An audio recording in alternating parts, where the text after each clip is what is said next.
কারণ সবাই কেমন আছো? আশা করি সবাই ভালো আছো। সবাইকে গুড মর্নিং।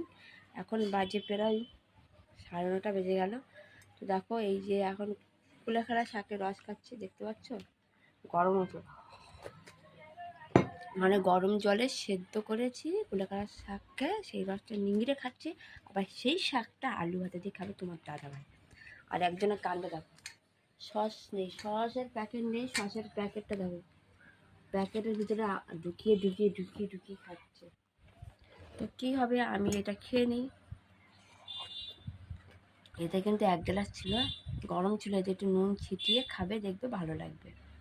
মানে কুলেখাড়া শাকটা এমনি ভাজা পেঁয়াজ টেয়াজ ছাড়া দিয়ে ভালো লাগে না, কিন্তু তুমি যদি এমনি সেদ্ধ করো প্রেসার কুকারে দিয়ে 2-3টে সিটি মেরে আর একটু জল দিয়ে দেবে, যতটা জল খাবে ততটা, 1 কাপ কি 1 গ্লাস সেই অনুযায়ী দিয়ে তারপরে তোমরা রেখে দেবে সিটি মেরে, তারপর সেদ্ধ হয়ে যাবে, তারপর খেয়ে নেবে, খুব ভালো লাগবে। তো টাটা, আমি এখন খাওয়া দাওয়া করিনি, আমার ছেলে খাওয়া দাওয়া করছে।